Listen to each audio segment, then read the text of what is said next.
să te văd.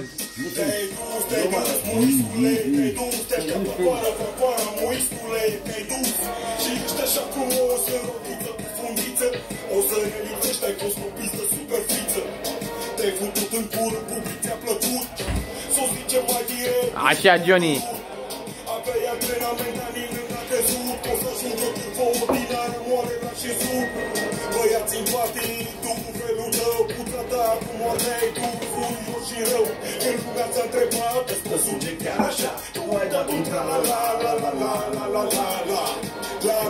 Nepotul lui Dan Armeanca, din cauza drogurilor, a ajuns jos.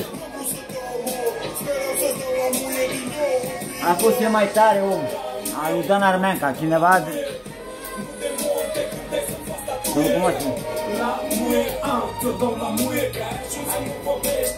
Dacă eu și bugetul cu Bobisai, schimbăm.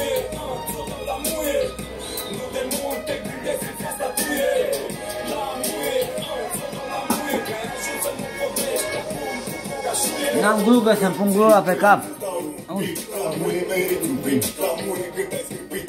Mafia.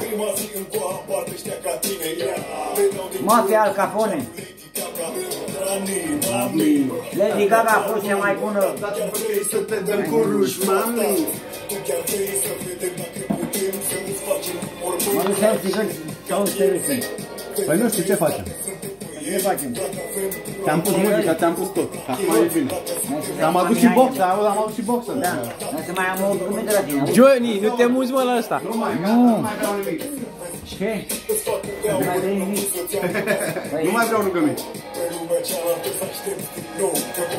Vezi? Profiți de bunătatea mea. Cu ce am profitat? Cu ce? Încet. Vrei să mai izvorăști ceva? Ce vrei să mă rog? Păi mergem acolo, nu mai am o rugăminte, o melodie, să ascult. Bineînțeles.